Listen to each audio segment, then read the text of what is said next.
नमस्कार बॉस, स्वागत है आपका। मैं हूं आपके साथ नेहा दुबे। बुलेटिन की शुरुआत करते हैं।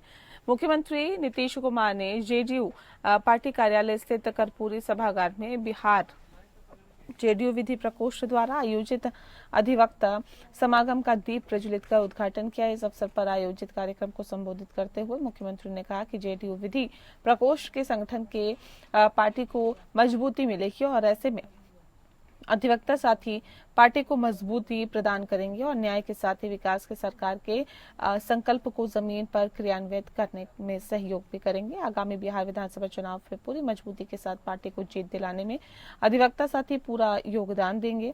हम लोगों ने समाज के सभी वर्गों एवं राज्य के सभी क्षेत्रों के विकास के लिए काम किया है। इस अवसर पर मुख्यमंत्री को अंग वस्त्र और प्रतीक चिन्ह भेंट कर माला पहनाकर स्वागत किया गया। एक बार हटा, दूसरा बार, और अब कभी भी जो हम लोगों के साथ था उसी के साथ एकजुट होकर के हम लोग काम कर रहे हैं, आगे भी करेंगे। तो इसीलिए आप लोगों को कह रहे हैं कि पूरा बुलंदी के साथ एकजुट होकर के हम लोग चलेंगे, उनके साथ भी चलेंगे और काफी अच्छे ढंग से काफी होगा।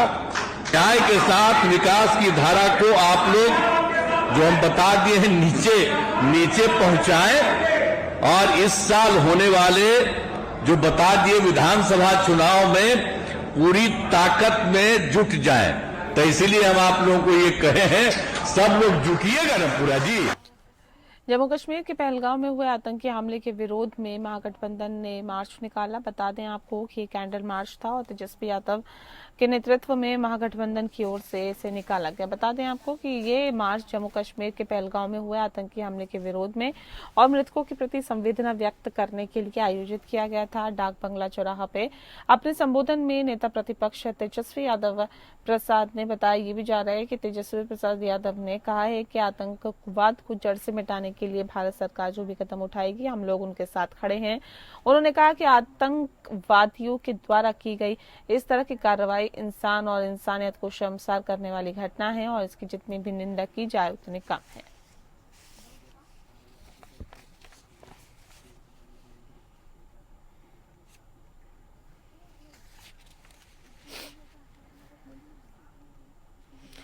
अगली खबर का रुख करते हैं। बिहार में सूचना प्रौद्योगिकी के क्षेत्र में एक बड़ी पहल देखने को मिली है। बता दें आपको कि जिस तरह से बड़ी पहल की गई है, राजधानी पटना के बिहटा में 2 प्रमुख कंपनियां बेंचमार्क और लेक्सा लाइटिंग अपने संयंत्र स्थापित करने जा रही है। ये कदम न केवल राज्य में रोजगार के नए अवसर लेकर आएगा बल्कि बिहार को एक उभरते आईटी हब के रोजगार के नए अवसर के रूप में भी स्थापित करेगा और इस दिशा में भी वो अहम साबित होगा। पटना जिले के बिहटा स्थित सिकंदरपुर में आज सूचना प्रौद्योगिकी मंत्री कृष्ण कुमार मंटू ने बेंचमार्क और लेक्सा लाइटिंग टेक्नोलॉजी प्राइवेट लिमिटेड के आईटी संयंत्रों की आधारशिला रखी है। इस अवसर पर सूचना प्रौद्योगिकी विभाग के सचिव अभय कुमार सिंह और विशेष सचिव अरविंद कुमार चौधरी भी उपस्थित रहे। इन दोनों संयंत्रों से अगले 2 वर्षों में लगभग 800 लोगों को रोजगार मिलने की उम्मीद है।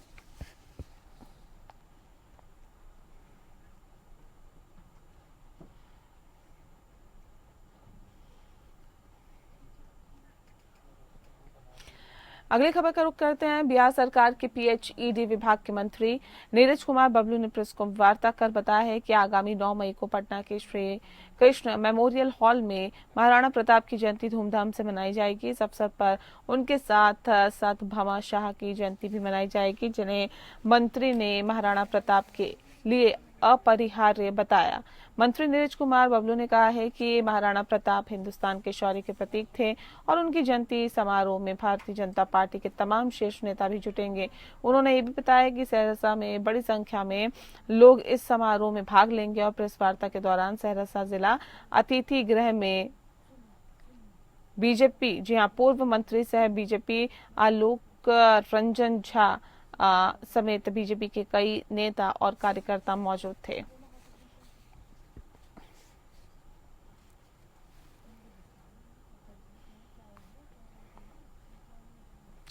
वह नीट पेपर लीक मामले में बिहार, आपको बता दें कि इस पूरे मामले में आरोपित संजीव मुखिया को आर्थिक अपराध इकाई की टीम ने गिरफ्तार कर लिया है। ये गिरफ्तारी गुरुवार की देर रात हुई है, जिसकी पुष्टि ईओयू के एडीजी नयर हसनैन ने की है। संजीव मुखिया पर 3 लाख रुपए का इनाम घोषित था और 5 मई 2024 से फरार था। संजीव मुखिया बिहार के नालंदा जिले के नगर नौसा गांव का रहने वाला है। तो वो वर्ष 2010 से कई बड़ी परीक्षाओं के पेपर लीक मामलों में शामिल रहा है, जिसमें नीट, बीपीएससी शिक्षक भर्ती परीक्षा और बिहार सिपाही भर्ती परीक्षा शामिल है।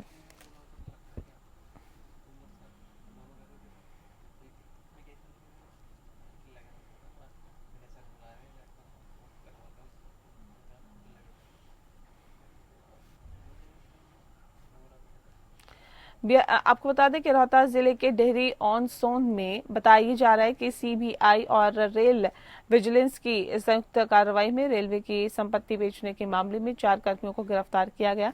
इसमें रेल पथ निर्माण के अभियंत्रण विभाग के वरीय अभियंता राजकुमार सिंह भी शामिल थे और जिन्हें गिरफ्तार कर लिया गया वो राजकुमार सिंह, वरीय अभियंता रेल पथ निर्माण के अभियंत्रण विभाग, 3 अन्य रेलवे कर्मचारी जिनकी पहचान अभी तक नहीं बताई गई है। सोन नगर से एक ट्रक लोहे का सामान बरामद किया गया है। सीबीआई और रेल विजिलेंस की टीम ने रांची से डेहरी ऑन सोन पहुंचकर छापेमारी की।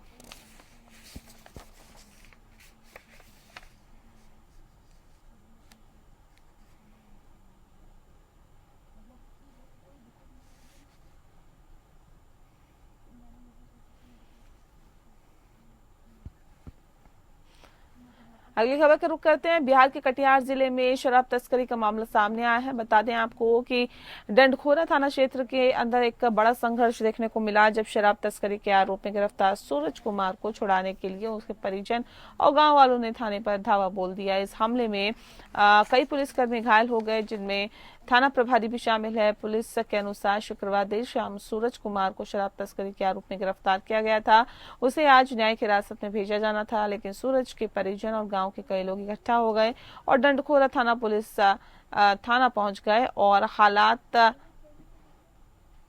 आपको बता दें कि बंद सूरज को छुड़ाने की मांग और कोशिश करने लगे।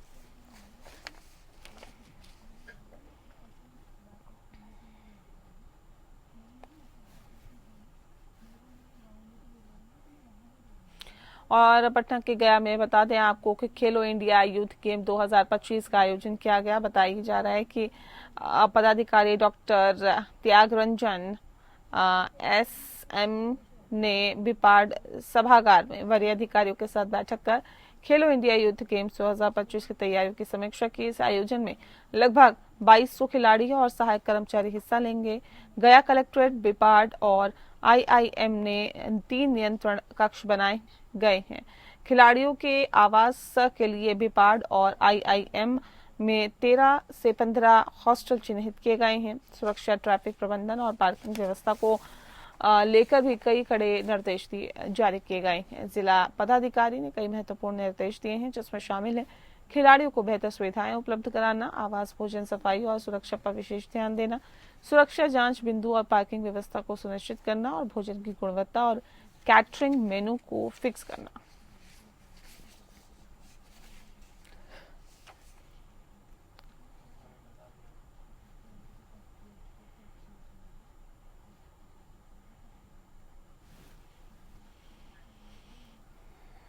और अब बात करते हैं झारखंड के रांची की। रांची में बढ़ते हुए मौसम और बदलते हुए मौसम ने अब लोगों को घर से बाहर निकलना भी मुश्किल कर दिया है। इस भीषण गर्मी से लू लगने की संभावना सबसे ज्यादा बढ़ गई है। बीते मार्च से लेकर अप्रैल तक में लगातार बढ़ रहे तापमान से आने वाले मई और जून के महीने में मौसम कैसा रहेगा, इसे लेकर लोगों की चिंताएं बढ़ गई है। इसी संदर्भ में मौसम विज्ञान केंद्र रांची से APN न्यूज की खास बातचीत हुई, जहां पर मौसम की जानकार मुकेश कुमार के अनुसार अगले 3 दिन में राज्य के लगभग कई हिस्सों में तेज हवा के साथ बारिश और वज्रपात की संभावना है।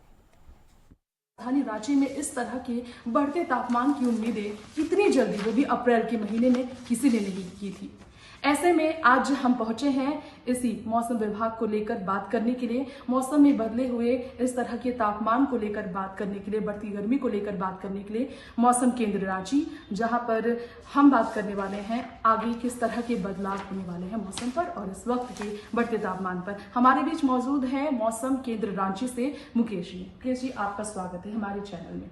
सबसे पहला सवाल मुकेश जी से हम पूछेंगे कि ये जो अप्रैल महीने में ऐसी गर्मी पड़ी है, इस तरह तापमान बढ़ा है, इस पर उनका क्या कहना है, क्योंकि मार्च और अप्रैल के महीने में इतनी गर्मी कभी रांची में पहले नहीं पड़ती थी। तो सर, आपका क्या कहना है इस बारे में? देखिए, अभी जो मौसम है इसमें तो गर्मी पड़ी है, हीटवेव भी कुछ जगहों पे रियलाइज हुआ है पिछले महीने में, लेकिन आने वाले दिनों में लोगों को गर्मी से राहत मिलेगी क्योंकि कुछ सिस्टम्स बने हैं, जैसे कि एक नॉर्थ साउथ ट्रफ बना हुआ है और साथ ही साथ एक वेस्ट साइक्लोनिक सर्कुलेशन है जो ईस्ट बिहार से एडजॉइनिंग सब हिमालयन वेस्ट बंगाल तक एक्सटेंड किया हुआ है। इसकी वजह से कन्वर्जेंस होगा और कन्वर्जेंस की वजह से मॉइस्चर आएंगे। तो मॉइस्चर से ऐसा अनुमान लगाया जा रहा है कि आने वाले 5-6 दिनों में झारखंड के विभिन्न भागों में बारिश की संभावना होगी और लोगों को इस गर्मी से राहत मिलने की भी भरपूर संभावना है। ठीक है सर, बहुत बहुत शुक्रिया सर। मुकेश जी ने हमें बताया किस तरह से गर्मी बढ़ रही है और आगे आने वाला मौसम कैसा होगा और किस तरह से राहत भी मिलने की उम्मीदें जताई जा रही है। एक और सवाल हम इनसे करेंगे, क्योंकि जिस तरह से हमें शिमला सुना है कि मिनी शिमला कहा गया है राजधानी रांची को, लेकिन अभी के मौसम को देखकर इसे मिनी शिमला कहना बहुत मुश्किल लग रहा है। तो सर, आपसे दूसरा सवाल ये है कि आखिर इस तरह रांची में ऐसी गर्मी जो कभी नहीं पड़ती थी, झारखंड में बाकी कई अगर देखा जाए जिले में ऐसी गर्मी कभी नहीं पड़ती, तो उस पर आपका क्या कहना है? देखिए, इसका मुख्य वजह है तेजी से जो अर्बनाइजेशन हुआ है, जंगलों का श्रिंकिंग हुआ है, जंगल सिकुड़ के रह गए हैं और साथ ही साथ जो क्लाइमेट चेंज हो रहा है इसकी इम्पैक्ट हमारे राज्य क्या पूरे भारत और विश्व में इसका असर देखने को मिल रहा है। और जो हम मौसम की इतनी सारी वेदर की इवेंट्स हो रही हैं, ये सारे इन क्लाइमेट चेंज का ही असर है। वेदर की जो एक्सट्रीम वेदर्स इवेंट्स हैं हाल के दिनों में बढ़ गई हैं। वही जम्मू कश्मीर के पहलगाम में हुए आतंकी हमले के बाद आपको बता दें कि झारखंड के धनबाद में भी जांच शुरू हो गई है और एटीएस की टीम धनबाद के वासेपुर में पहुंची और जांच में जुट गई। एटीएस की टीम ने वासेपुर के नूरी मस्जिद के आसपास दबिश दी और बाद में गफ्फार कॉलोनी के अमन सोसाइटी वासेपुर बाईपास रोड पर पहुंची। टीम ने शहर के बैंक मोड़ और भूली थाना क्षेत्र में भी कार्रवाई की है। स्थानीय लोगों के अनुसार एटीएस टीम ने 3 लोगों को पूछताछ के लिए हिरासत में लिया है। इसमें वासेपुर के यूसुफ और कौसर और शमशेर नगर से आयान की पत्नी शबनम शामिल है। जम्मू कश्मीर के पहलगाम में 22 अप्रैल को टूरिस्ट को निशाना बनाते हुए आतंकी हमला हुआ था, जिसमें 26 पर्यटक को आधार पूछकर गोली मारी गई थी। इसके बाद से ही देश भर में अवांछित लोगों की धरपकड़ शुरू हो गई।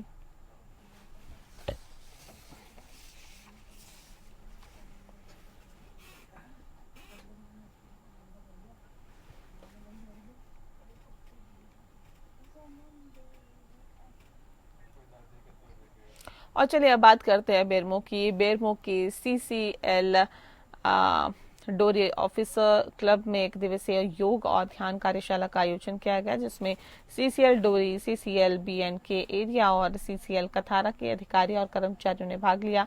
कार्यशाला में मुख्य अतिथि बीसीसीएल के पूर्व सीएमडी AK सिंह और योगाचार्य अमरेंद्र झा ने योग और ध्यान के महत्व पर प्रकाश डाला। उन्होंने कहा कि नियमित योग अभ्यास से शारीरिक, मानसिक और आध्यात्मिक स्वास्थ्य में सुधार होता है और ये एक जीवन शैली में सकारात्मक बदलाव लाने में मददगार साबित हो सकता है। मानसिक और शारीरिक रूप से दोनों तरह से हम लोग को एक इम्प्रूवमेंट लाएंगे, जिससे कि अपने कार्य क्षेत्र में, अपने हर अपना दिनचर्या में हम लोग उसमें ट्यून हो सके और इसके द्वारा जो ज्ञान प्राप्त होगा, जो शारीरिक योग का जो हम लोग सीखेंगे, उसको नित्य अगर हम लोग करेंगे तो निश्चित रूप से मेडिसिन और ये सब की आवश्यकता कम हो जाएगी और हम लोग स्वस्थ रहेंगे। खबरों में आगे बढ़ते हैं और अब बात करते हैं छत्तीसगढ़ की। छत्तीसगढ़ के रायपुर में एक नए युग की शुरुआत हुई है, जब मुख्यमंत्री विष्णुदेव साय ने जोरा मॉल का शुभारंभ और भव्य शुभारंभ किया। इस अवसर पर उन्होंने विधिवत पूजा अर्चना की और साथ ही साथ विघ्नहर्ता भगवान श्री गणेश का आशीर्वाद भी लिया। बताया भी जा रहा है कि इसके साथ ही सभी के सुख समृद्धि और मंगल कामना भी की है। और मुख्यमंत्री साई ने कहा है कि ये मॉल राजधानी वासियों के लिए एक नए अनुभव का आगाज करेगा।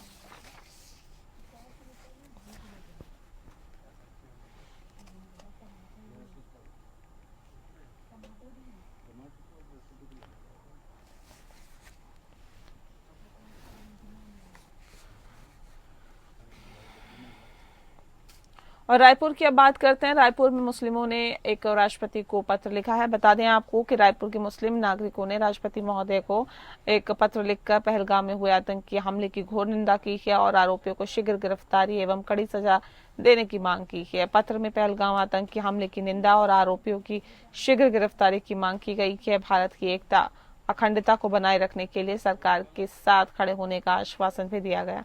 शोकाकुल परिवारों के प्रति संवेदना प्रकट की गई है। मीडिया से अनुरोध किया गया है कि ऐसी खबरें न चलाएं जो भारत की एकता को ठेस पहुंचाए और भारत की विविधता और एकता की प्रशंसा की गई है। आतंकवाद की निंदा और आरोपियों के प्रति कड़ी सजा की मांग की गई है।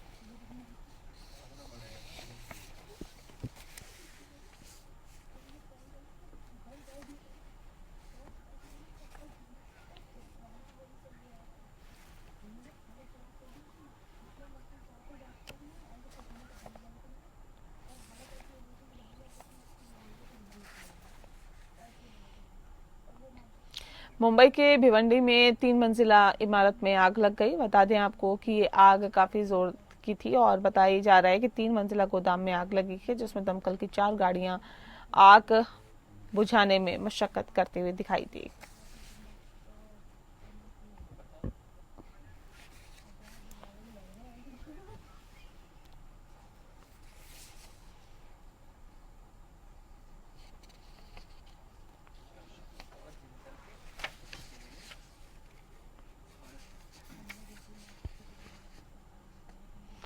और अब बात करते हैं ग्वालियर की। ग्वालियर में कचरा फेंकने और पुरानी टशन के लिए एक 2 पक्षों में विवाद हो गया और दोनों पड़ोसी थे। बता दें कि दोनों पक्षों में जमकर एक दूसरे को मारा गया, मारपीट हुई और जिसका सीसीटीवी फुटेज पे सामने आया है। विवाद के कुछ घंटे बाद ही एक पक्ष के व्यक्ति की हालत बिगड़ गई और उसे अस्पताल में भर्ती कराया गया, जहां उसने इलाज के दौरान दम तोड़ दिया। मौत के बाद परिजन थाने पहुंचे और हंगामा किया। परिजनों ने पड़ोसी पर हत्या का आरोप लगाया, जबकि पुलिस ने इस मामले में मर्ग कायम कर जांच शुरू कर दी है।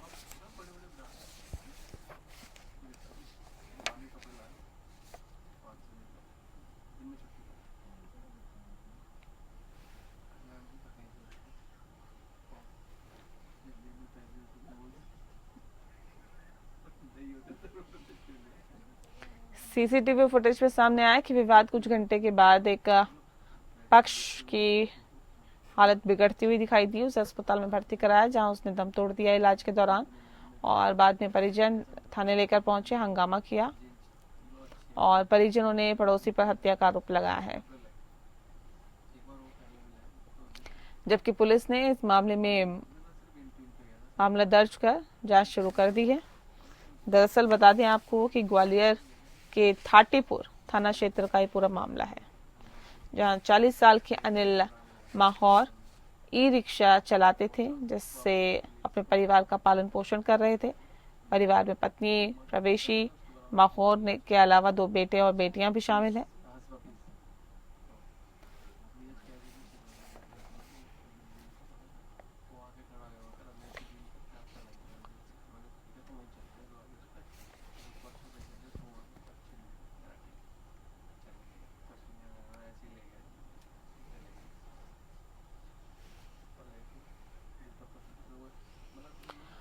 अगली खबर महोबा से। बता दें आपको कि खून के रिश्तों को किया गया तार-तार और बुंदेलखंड के महोबा का ये पूरा मामला है, और जहां पर कलयुगी पुत्र ने अपने ही बुजुर्ग मां की गला दबाकर हत्या कर दी। बता दें आपको कबरई कस्बा के विशाल नगर मोहल्ले के रहने वाला हीरा लाल ने अपनी 80 वर्षीय बुजुर्ग मां रुक्मणी को शराब के नशे में गला दबाकर उसको मौत के घाट उतार दिया। सास को बचाने पहुंची विधवा बहू विमलेश के साथ भी आरोपी हीरा लाल ने मारपीट करनी शुरू कर दी। पुलिस इस पूरे मामले की जांच कर रही है।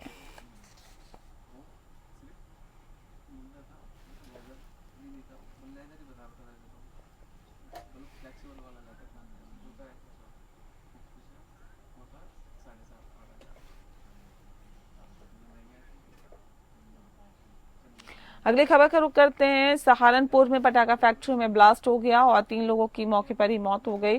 हालांकि पुलिस इस पूरे मामले की जांच पड़ताल में जुटी हुई है। जिलाधिकारी मनीष बंसल ने मीडिया को जानकारी देते हुए बताया कि फैक्ट्री के संचालन करने वाले 3 लोगों को हिरासत में लिया गया है। सभी प्रकार की जाँच की जा रही है।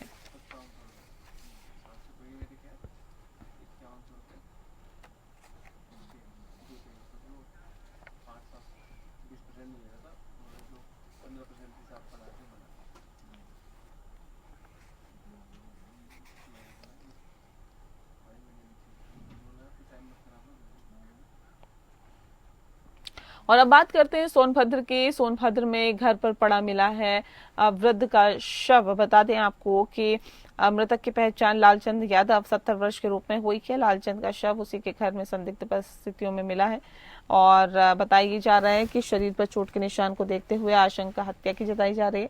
दरअसल पुलिस इस पूरे मामले की छानबीन में जुट गई है।